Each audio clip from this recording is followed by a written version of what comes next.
I need to stop procrastinating, and we need to have a conversation about this whole live service thing because it's not making any sense. Here we go. To start things off, first and foremost, if you're getting offended or defensive about questions regarding your favorite live service game or live service game that you're excited to play and enjoy, there's a reason for that. And you need to unpack what that reason is. It's not an everybody else's problem, it's a you problem. If general curiosity gets on your nerves, then you gotta find the source of that and sort it out yourself. That being said, I was fishing around for information about Marathon. I want to make this perfectly clear right out of the gate. I do not give a shit about Marathon. If I did, I would have played it for myself when it was free. I didn't because I didn't want to. I just don't want to. I don't want to. There's nothing in that game that I thought that I needed to record or film or experience for myself. I just didn't want to. It's not for me. The information about it, however, could still prove to be incredibly valuable, and I'll explain what I mean. When it comes to live service games, I'm starting to notice a bunch of trends with newer releases, and even some of the older releases have stuck to this trend pretty faithfully. If you go back far enough, let's say pre-Concord, or Concord because it didn't really technically come out. One of the things about its beta early access demo thing was that there were no shorts, no TikToks, no compilation clips, none of that sort of thing. People were playing it and giving their feedback about what they thought about the game, how bad it was, blah, blah, blah, blah, blah. But you weren't really seeing a whole lot of just pure gameplay clips. Why is this important? Well, you move on to other releases like the beta for Half-Sword. Half-Sword isn't a live service game, but follow me. Half-Sword has been in early access for at least 2 years, maybe longer, as far as I remember. I discovered that game existed due to shorts of Queso playing, and I was like, that looks like fun, and I thought to myself, it was fun. There were shorts for it. There was content, there was clips, videos, funny moments, wackiest kills and interactions with the game and all of that stuff. Okay, let's go a bit further. Let's go to Arc Raiders. I played Arc Raiders way after the fact, didn't like it, but before that game came out, and even to this very day, if I'm scrolling through shorts on YouTube, scrolling through, I'm gonna see 2 or 3 clips of Arc Raiders. Players, talking through the proximity chat, or somebody setting up a crazy trap, or taking down a big robot by jumping off of a building and landing on it. Something wild out like that. Videos, clips. Okay, Arc Raiders did really, really well. Concord didn't do so well. Half-Sword, really, really popular. People like it. Let's take Highguard. Do we need to take Highguard? I don't really think we need to take Highguard. Obviously, there were no shorts or any clips about the game prior to its release because it didn't have a beta or anything like that. But even post-launch, with Arc Raiders and with Half-Sword, there are still clips that you can find naturally by just scrolling through the feed. I'm not typing in anything to find these, by the way. These are just coming up. I'll see, oh, cute cat video. Crazy man talks about how he doesn't know geography. This dude likes to dip cookies in soda, or something like that. And then it'll be an Arc Raiders clip, or a Half-Sword clip, or a Call of Duty kill compilation, or something along those lines. Something video game related that shows off a game's gameplay. Highguard didn't have that pre-launch. Doesn't have that post-launch. Highguard's not doing so well. It's curious. I don't know the order. I don't know if Battlefield 6 or Arc Raiders came out first, but when Battlefield was running their early access beta demo thing, those clips were everywhere. Even controversies surrounded by who's hacking and who's not, who's cheating. Does this game really need a battle royale? All of that sort of discussion on top of the usual compilation kill clips. Look at this goofy thing I can do with grenades and C4. I can kill somebody with a back blast from a rocket launcher. Content. People who are excited about a game, regardless of if it's out or not, will share moments, clips, and spread the word of the game. Look what you can do in this crazy game. An indie game, a AAA game, a story-driven game, a multiplayer game. That media is important, and it gets around. When it doesn't get around, I think it might indicate the workings of a bad product. Even the first Ascendant, I played and made videos of all, like 3 or 4 of the first Ascendant's open access trial beta things. I hated it because I just wanted the game to come out, and it felt like they were teasing us. But I made videos. For every time I played a beta, I made a video about it. But I noticed that I was like the only person. I mean, there were other people making videos about it, but it was primarily about like the mechanics and what was changing. There wasn't really a whole lot of gameplay.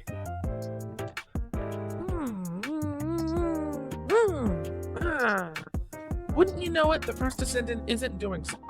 And it hasn't been doing super good for a long time. Maybe even ever. So here we are with Marathon and its early gameplay things. I'm scrolling through. No Marathon gameplay anywhere. Now, don't get me wrong, people have sent me that clip of the burnt peanut talking about how haters and gonna ruin the game and something about they want COD 22 or whatever, even though COD isn't doing super hot right now. I don't know. But when it comes to just naturally finding clips, moments, interesting interactions revolving around the new Marathon game, those do not exist. They don't exist.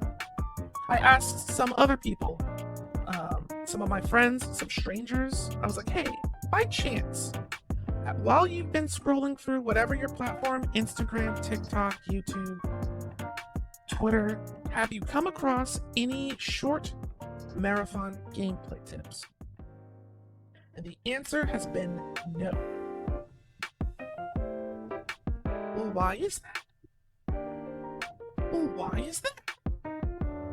That's weird. All of these people are sitting here saying that Marathon is going to be the next big thing, or that it's trash, or yada yada yada.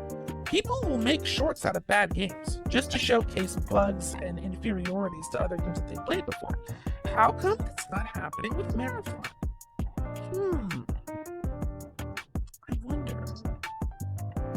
I wonder. Anyway, last night, a streamer I know, won't bring any names up, is streaming Marathon. And I'm like, this is going to end poorly. I already know for a fact that this is going to end poorly. But they're the only person I know and can actively interact with to get any amount of information about this game. And the wider live services game.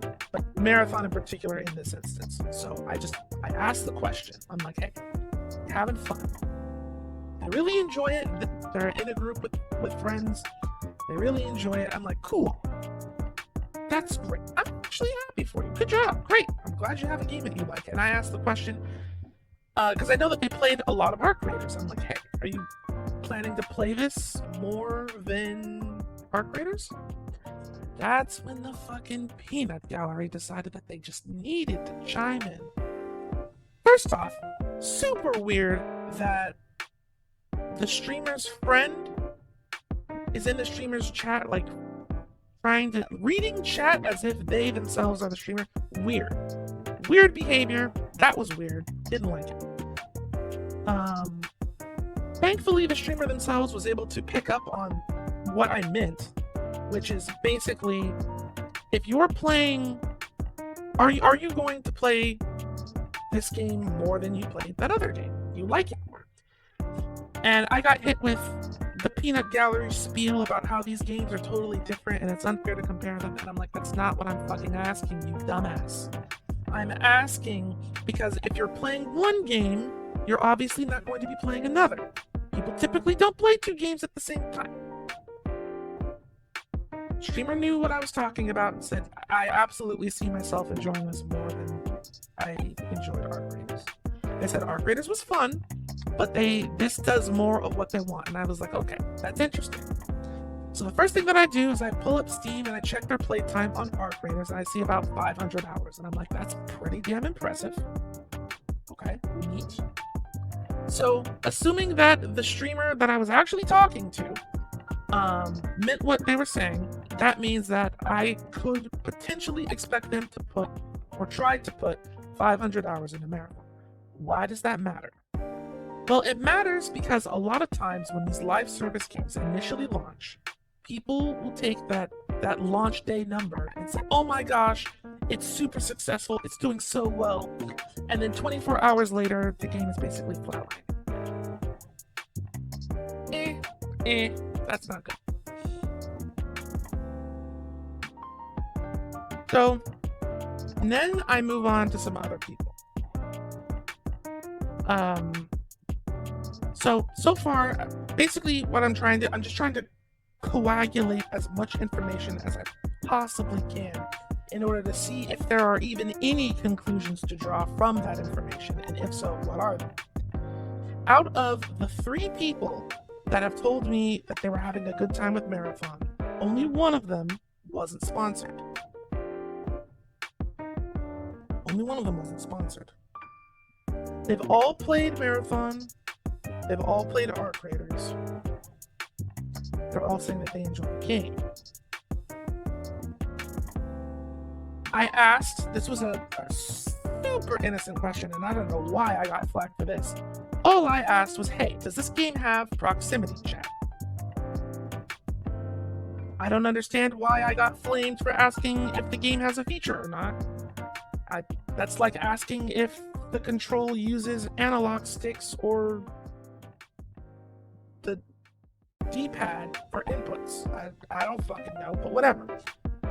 I eventually was able to parse out that yes, the game did have proximity chat. And I was thinking, well, that's kind of crazy.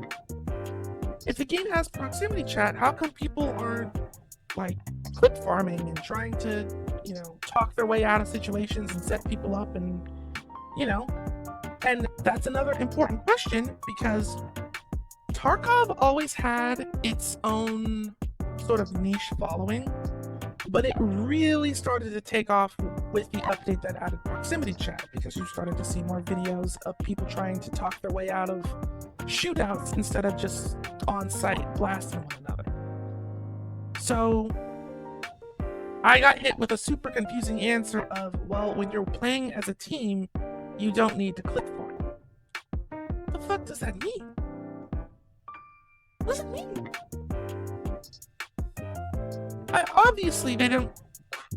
Maybe they didn't understand, like, if I was, what I was asking, or maybe, I don't know. That reaction stunned me, but I was trying to figure out where are the funny moments that people have been having. Can you tell me about any of the funny moments that you've had in the time that you've been playing this Marathon demo? And the answer was fuck off. The answer was fuck off. It's like, I don't know.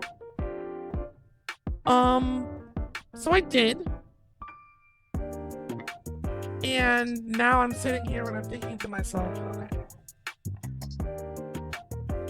the games that people will play versus the game people say they will play are different. And when I say play, I mean play and actually stick with. The next thing that I really need to figure out is what are the games that people are going back to? Because it's not as simple as people are just going to play the newest thing, which is what I initially thought. Completely wrong. Totally not the case. It's more complicated than that. But when these games do fail and they do get shut down or they do die out, people aren't just going back to whatever it was they were playing before. So there's a line in the sand between how bad a live service game can be before people are playing it out of just pure curiosity or playing it for the memes or like a ironic play, and then they'll quit the game. But when they do that, what is it that sends them on to their next game, whether it be a live service game or some other single player thing? There's some information here that I think is very important, and if we manage to understand that, we can get a good idea of what sort of experiences people are actually looking for, and when something disappoints them or makes them upset, why the correlation doesn't match up. Because people didn't leave Highguard and then go play Overwatch, or they didn't go play, what's another gamer shooter? People were already playing Marvel Rivals, which is another game that, by the way, has tons of clips.